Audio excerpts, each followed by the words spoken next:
morning and welcome to Rising. We have a jam-packed, action-packed show for you today. Lots of news to catch up on from over the weekend. How was your vacation, Briahna? It was good. I think we were saying before the show, regret not realizing Memorial Day was coming and actually taking a trip somewhere else, but I still managed to have a good staycation. Yes. How about you? Same. Myself as well. I was missing family a little bit, but I'm going to see my family later next month, so I'm excited for that.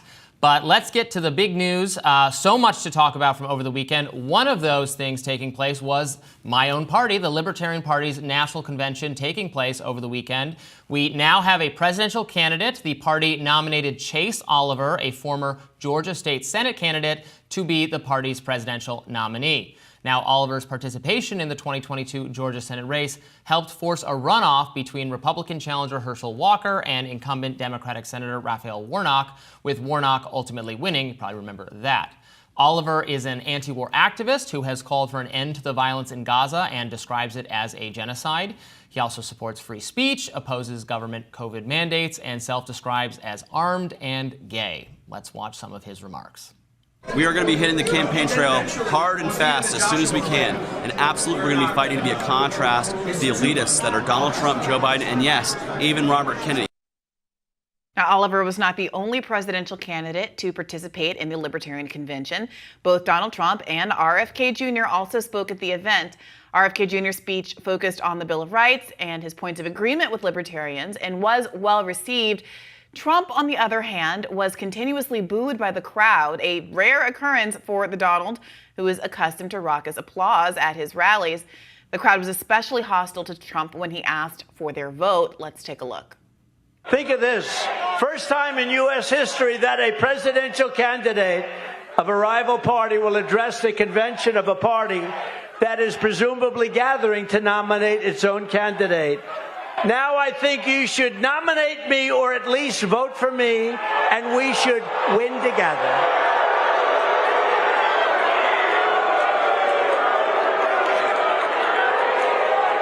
You heard those words. Nominate me or vote. Vote for me. Trump did receive some applause when he promised to include a libertarian in his cabinet and when he promised to free Ross Ulbricht, who's currently serving a life sentence for having operated Silk Road, a black market website that facilitated the sale of illegal drugs. Many libertarians believe his prosecution, trial, and imprisonment was a profound miscarriage of justice. So interesting stuff happening at this convention. The Trump stuff was the headline for a lot in the mainstream media taking notice. There had been some concerns. Remember, Trump and RFK Jr. both being invited to speak, and Biden was invited to speak as well, just declined. I know some people, even some of my colleagues at Reason, other libertarian-minded people, really did not like the idea of the candidates of a non-libertarian party speaking at the convention, and I think we're worried that maybe the media might mistake the Libertarian Party as like a pro-Trump gathering because it was hosting Trump. But I think the sustained, constant booing of Trump really dispelled that notion. Yeah. He is not someone who, he just doesn't do events where he is likely to be booed very often. There was when he would attack Joe Biden, there'd be people in the crowd say, "Well, you're just as bad." It was really thanks but no thanks kind of attitude that I appreciated and got a lot of notice. Yeah, I do think in many respects it made both sides look like they had something that is on very short supply in American politics, which is some degree of ideological consistency and integrity. So libertarians in this conference were one of the few, if only, people who have really been willing to thumb their nose at Trump to his face. Now, obviously, liberals loathe Trump, but rarely are they in a scenario where they're able to, to his face jeer and boo, because he tends to seek out more complimentary audiences. And I do wonder if he thought that he was going to have more traction in this libertarian space than he ultimately did. But, there were hints at this for a while, right? We saw how libertarians, at least the people who are controlling the libertarian Twitter account, pushed back against the idea that RFK was going to have a cakewalk to a nomination, or that he wouldn't get scrutiny for some of his policies that are very much not ideologically aligned with the libertarian agenda, whether it's his environmental policies, his support of student debt cancellation, or whatever it is. And so it is frankly nice. It's refreshing to see that there is a group who isn't willing just to pander to power in the way that so many other groups would. And on the other hand, it was kind of nice to see Donald Trump take his licks and say, well, this is what I believe. I'm not actually a libertarian. Sure. But hey, he was making a pitch that went along the lines of, hey, if you want to actually have power in more than 3% of the vote for me. At least you'll get some of what you like. And, that's a very sort of a vote blue no matter who, or vote red instead.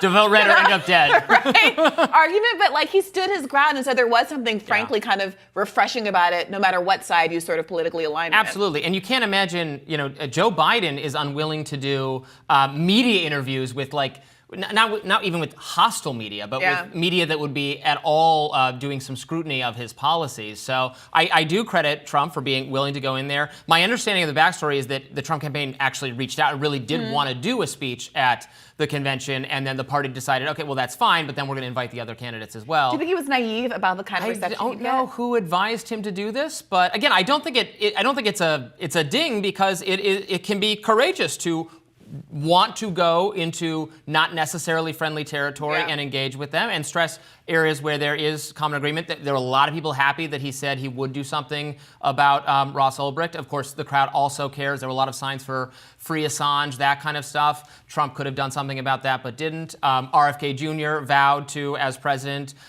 free Assange, and I think build a statue to Snowden and all of that stuff. That stuff was well received. So I think the Libertarians were generally glad to have these other candidates at least talking about some of their issues. Overall, I was very happy with how the convention turned out. I'm a fan of Chase Oliver. We'll probably get him on the show in the coming days and weeks. I think there's a lot about him you'd like, frankly. He's very vocal on Israel issue, need to not fund Israel. He does not shy about calling it a genocide. There has been a little bit of a factional division in the Libertarian Party over the last couple of years. The group that took over the Libertarian Party since the last election, the Mises Caucus, is I don't think I really disagree with them on policies very much, but they're very they have a aggressive comm strategy, I would say, and they're a little bit more I think they're culturally more conservative, or they feel more ties to the right, at least on cultural and social issues. So they did not. Chase Oliver was not their candidate because he is gay, or I don't think they would say they have an opposition to him being gay, but he's not as culturally, is not worked up about transgender issues. He was, I think, early in the pandemic.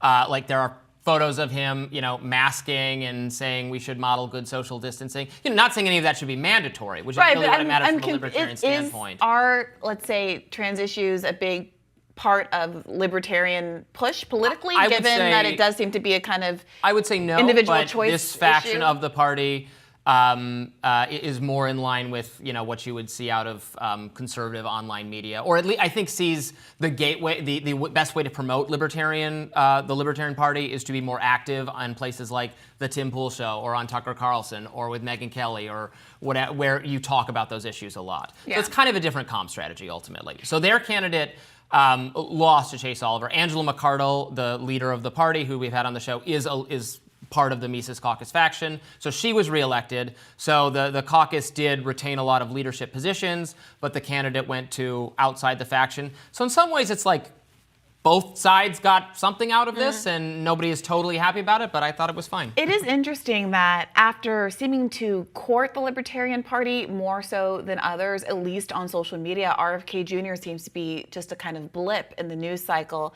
about this conference. We described him as being received positively, or at least more positively than Donald Trump. Why do you think that he wasn't taken more seriously as a candidate, given that there are some advantages to having someone with name recognition and a platform like he has, carrying the Libertarian banner? Yeah, there were obviously elements of the party who were very keen on him. Angela McArdle, I think, made no secret of that she thought it would be a major advantage to have someone with his name recognition who was moving in a libertarian direction on so many issues that are very important to her and are important to me, frankly, on COVID. But a lot of the other stuff was going to end up being a deal breaker for some of the rank and file. And at the end of the day, you have to, if you really want the nomination, it's like a delegate system. You have to have delegates from the various states who are going to put your name forward. It's like I think there were 7 rounds of voting where like the first round there are 12 candidates and they eliminate the lowest however many, and then those people's delegates have to go to, it's like that kind of system. Do you have a sense of how quickly Trump got nixed? Well, so Trump wasn't even, I think there was like one delegate for him. There was like a handful there was as many delegates for Trump as there was for like Courtney Love. Like there was, there were some joke votes. Oh, I was say, was she really a candidate? No, there were joke votes. I see the vision. I see the vision, Courtney. Don't let them hold you back. So it was on the 7th ballot, though. Chase got it. So we're excited to have a candidate finally, and I'm sure we'll be hearing more from him very soon.